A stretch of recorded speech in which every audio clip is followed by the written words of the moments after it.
할렐루야, 좋은 아침입니다. 오늘도 말씀으로 우리 하루를 시작합니다. 슬기로운 아침 시간 여호수아 13장 말씀입니다. 제가 대학 때 있던 일인데요. 담당 교수님께서 수업을 듣는 모든 학생들이 좋은 점수를 주시고자 시험 문제를 이렇게 다 오픈하였습니다. 대학 시험 문제라는 것은 다 이렇게 단답형이 아니라 서술형이기 때문에 한 대여섯 문제를 알려주고 답을 쓰면 되는 시험이잖아요. 그래서 문제를 미리 알려주셨어요. 5문제 정도를 알려주셨던 것 같은데 미리 충분히 책을 보고 공부하면은 모든 학생들이 시험 시간에 답을 쓸 수 있을 만큼의 시간도 허락하셨죠.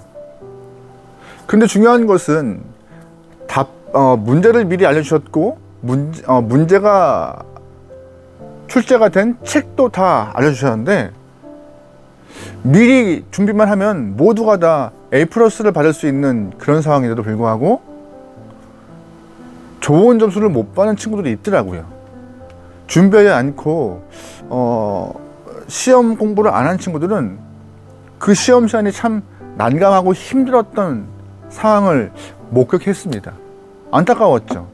아마 속된 표현으로 저도 못 먹는다는 말이 아마 그때 상황과 아주 비슷한 모습 아닌가 생각하는데요. 근데 오늘 본문을 보면은요, 그 저도 못 먹는 그런 상황이 펼쳐지는 상황이 됩니다. 이제 이스라엘 사람들은 가나안 땅을 어느 정도 정복을 했고 이제 땅을 분배하는 시기가 왔어요. 어제 12장에서 여호수아는 이스라엘 사람들을 쭉 모아놓고 요단강 서편과 동편에 정복한 것들을 쭉 나열하면서 하나님이 허락하신 승리의 그 모습을 기억하고 전쟁에 승리했던 루틴과 방법들을 잊지 말고 삶에서 적용하라고 이렇게 말씀 가운데 의미를 담아서 정복한 땅을 쭉 나열하고 설명했습니다. 근데 분명 이제 오늘은 그 이후 땅을 분배할 때가 되었어요. 여호수아가 나이가 많아서 이제 더 이상 전쟁이 쉽지 않았던 상황이죠. 이스라엘은 이제 과거를 돌아보니 가나안 중부 지역 여리고와 아이성을 필두로 남부 지역과 북부 지역 다 어느 정도 점령하여서 큰 땅을 갖게 되었고요. 중요한 것은 이제 이 가나안의 많은 지역들을 점령했는데 온전하게 완벽한 가나안을 다 점령하지 못한 것이에요. 다시 말해서 아직 남은 세력과 잔당들이 존재하고 있던 것이죠. 2절 말씀에 이런 표현이 있습니다. 이 남은 땅은 이러하니 블레셋 사람의 모든 지역과 그술 족속의 모든 지역. 4절 말씀에 이런 표현도 있어요. 또 가나안 족속의 모든 땅과 시돈 사람에게 속한 무아리와 아모리 족속의 경계 아벡까지와. 아멘. 아직 정복하지 못한 땅들이 있다고 말하고 있습니다. 많은 땅을 얻었죠. 하지만 온전한 가나안을 다 쟁취한 것은 아니었어요. 특별히 2절 말씀에 블레셋을 언급하고 있는데 블레셋이 누구죠? 바다에 인접한 부족 국가인데 그 당시 블레셋은 호전적이고 거칠기로 유명한 사람들이었습니다. 게다가 5명의 방백, 즉 지역 리더 5명들이 모여서 만든 연합 부족 국가라고 보시면 돼요. 그들이 아직 남아있는 상황이었어요. 아직 정복하지 못한 블레셋 땅도 있고 아직 정복하지 못한 가나안의 다른 작은 잔당들도 남아있고, 근데 중요한 것은 이러한 상황에서 하나님이 여호수아에게 아주 좀 이해하지 못할 좀 황당한 명령을 허락하십니다. 어떤 건지 아세요? 6절과 7절 말씀입니다. 또 레바논에서부터 미스르본 마임까지 산지의 모든 주민 곧 모든 시돈 사람의 땅이라 내가 그들을 이스라엘 자손 앞에서 쏟아내리니 너는 내가 명령한 대로 그 땅을 이스라엘에게 분배하여 기업이 되게 하라. 너는 이 땅을 9지파와 므낫세 반지파에게 나누어 기업이 되게 하라 하셨더라. 아멘. 무슨 말이에요? 아직 정복되지 않은 땅임에도 불구하고 그 땅을 다 포함하여서 분배하라고 여호수아에게 말씀하십니다. 여러분 기억하시겠지만 이미 하나님은 모세를 통하여서 요단강 동편, 즉 요단강을 건너기 전에 두 지파 반에게, 루벤, 갓, 므낫세 반지파에게 땅을 주었고 나머지 9개 반지파가 가나안 땅을 분배받을 상황인데 아직 정복되지 않은 땅이 있음에도 불구하고 그 땅을 분배하시는 것이에요. 정복되지 않은 땅을 다 포함해서 난감했습니다. 땅을 분배받는 족속들의 입장 차이가 분명했어요. 마음 가운데는 이왕이면 내가 분배받을 땅이 정복되어서 손댈 것 없는 땅이면 좋겠다는 마음이 다 갖게 되었어요. 누구나 그런 마음 가져주잖아요. 이왕이면 아이성이나 여리고성 같이 잘 정비되고 성비가 완벽한 땅을 좀 받고 싶지, 아직 정복하지 않은 블레셋 지역이나 다른 가나안 기타 족속들의 땅을 받으면은 다시금 전쟁을 해야 하는 수고로움과 번거로움이 있기 때문에 누가 좋아하겠어요. 분배를 받아야 할 지파들도 좀 난처해 있고 분배를 해야 할 여호수아도 참 고민이 많은 상황이었습니다. 게다가 여호수아는요, 그 전쟁의 동력을 잃을까 걱정도 있었죠. 무슨 말이에요? 분배를 받은 땅이 정복되어서 다 완편되었다면은 정착하여서 살기 바쁘지 전쟁에 나갈 이유가 없는 것이에요. 지금 내가 바빠서 내 살기 바쁜데 다른 지파들의 전쟁까지 내가 신경 써야 돼? 바빠요. 동력을 잃을까봐. 그러면 분배를 받은 땅 중에 정복해야 될 그런 곳이 있다면 그 지파들은 억울하잖아요.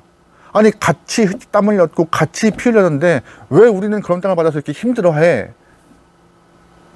그런 미묘한 갈등이 잔재가 남아있는 상황인지라 여호수아 참 난처했습니다.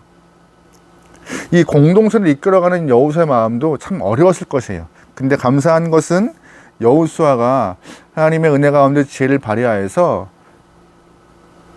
제비뽑기를 통하여 땅을 분배합니다. 내일 볼 말씀이지만 미리 좀 볼까요? 여호수아 14장 2절 말씀입니다. 여호와께서 모세에게 명령하신 대로 그들의 기업을 제비 뽑아 9지파 반지파에게 주었으니. 아멘. 제비를 뽑았어요. 제비를요.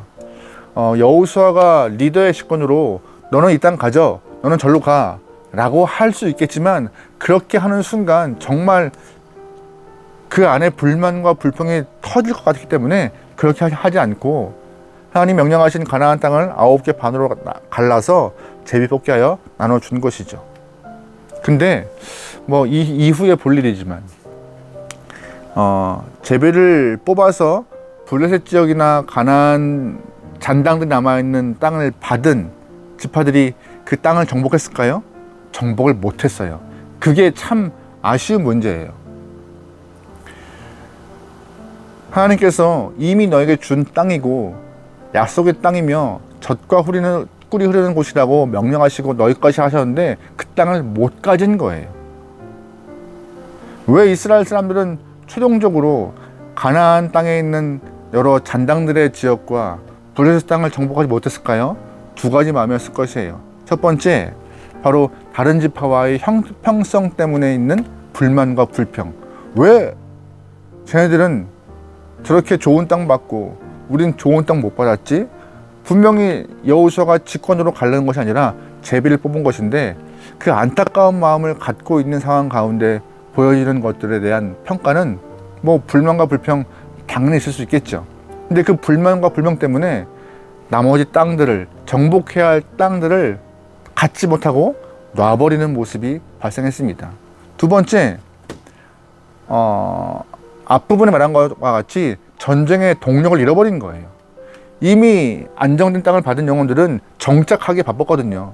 새로운 땅에서 밭을 읽어야 하고 집을 져야 하고 살림을 살아야 되는데 다 뒤로 내팽개쳐놓고 다시금 다른 지파의 일을 위하여서 전쟁을 나간다? 쉽지 않은 상황이죠. 전쟁의 동력과 힘을 잃어버리니 정복할 수 있는 힘이 없던 것이죠. 이러한 모습 때문에 안타깝게도 하나님이 약속하신 땅을 다 갖지 못하는 일이 발생합니다.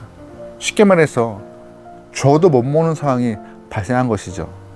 오늘 이러한 모습이 우리의 삶에, 우리의 모습에, 우리의 지역에 있지 않을까요? 신앙생활을 할 때도 누구는 꽃길만 걷는 것 같은데 자꾸 나의 모습을 보니 나는 흙먼지가 풀풀 나는 그런 길을 걷는 것 같고, 누구는 땅 짚고서 헤엄치는 것 같은데 나는 허부적거려야 겨우 숨을 쉴 수 있는 것만 같은 그런 느낌들. 나는 왜 이렇게 살까 하는 그런 마음 때문에 참 어려운 마음을 갖고 사시는 분들이 종종 계시는 것 같아요.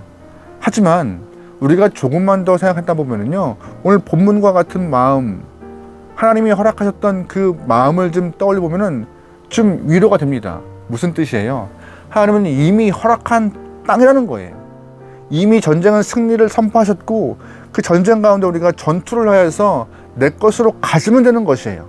내가 깃발만 꽂으면 내 땅 되는 것이고, 내가 가서 하나님의 약속을 신뢰하여 믿음으로 행할 때 내 공간, 내 영역 안에서 하나님의 허락하시는 은혜를 누릴 수 있다고 보장받은 것인데, 우리가 그것을 못 누리고 있는 것이 아닌가. 내 삶의 불만과 불평 때문에, 또한 나를 향한 하나님의 약속과 나를 향한 하나님의 계획을 뒤로한 채 현실의 모습 때문에 자꾸 모든 것을 놔버리고 한탄과 한숨만 쉬고 있는 내 모습이 아닌가. 하나님은요, 분명히 약속하셨어요. 가나안 땅을 약속하시고 가지라라고. 근데 못 가진 것도 이스라엘 사람이에요. 하나님은 우리에게 우리와 함께 한다고, 두려워하지 말라고, 동행하여서 너의 삶에 역사함이 있을 거라고 약속하셨지만, 그 약속과 그 은혜를 못 누리고 있는 것도 본문의 이스라엘 사람과 같이 내가 쟁취하지 못하는 것이 아닌가 하는 마음을 지금 가져봅니다. 제사장들이 언약궤를 메고 요단을 향하여서 발을 내디딜 때 하나님 분명히 약속하셨습니다. 요단강은 갈라지고 지나갈 수 있는 길을 터주시겠다고. 그 약속을 믿고 한 발은 떼니 강이 갈라지고 마른 길이 열린 것이에요. 그뿐인가요? 여리고성도 하루에 한 바퀴씩 돌고 7일째 7바퀴 돌라는 이제 허무한 약속, 허무맹랑한 약속을 믿고 그렇게 하니 여리고성이 무너지고 그 성을 쟁취했던 것이죠. 하나님의 약속은 언제나 이루어져요. 우리의 삶에 주의 약속이 분명히 있고, 그 약속을 통하여서 우리의 삶은 누릴 수 있는 것들이 많음에도 불구하고 주의 약속을 신뢰하지 못하고 한 걸음 떼지 못하고 결국 그냥 주저앉아 나는 왜? 라는 그런 한탄과 불만과 불평 때문에 주어진 것도 못 누리는 우리의 삶이 아닌가 한번 반성해 봅니다. 하나님이 허락한 약속이 있음에도 우리가 한 발을 내딛지 못하는 이유가 뭘까요? 그 이유는 딱 하나예요. 우리의 시선이 하나님께 있지 않고 이 땅과 사람에게 있기 때문에 자꾸 비교하여서 내 상황을 아래로 저 밑으로 끌어내리는 모습, 또한 다른 사람의 시선을 통하여서 나를 바라보니 자꾸 내 모습이 초라해 보이고 불만과 불평이 쌓여서 원망이 내 발목을 잡아 한 걸음 못 뛰게 하는 것이 아닌가. 하지만 하나님은 약속하세요. 따라오라, 내 것이다, 내가 함께한다 라는 그런 약속의 말씀들, 그 말씀을 신뢰하며 우리가 갖고 있는 그런 승리의 깃발을 내 가정과 내가 사역하는, 활동하는 그런 공간 안에서 승리의 깃발을 꽂아 주님이 주시는 은혜를 다 누릴 수 있게 소망합니다. 다른 사람이 누리는 것들을 부러워만 하지 않고 약속을 신뢰하여 허락하신 모든 땅들을 향하여서 한 걸음 전진하여 내 깃발을 꽂아 주시는 은혜 다 누릴 수 있는 여러분과 저의 귀한 하루가 되면 좋을 것 같습니다.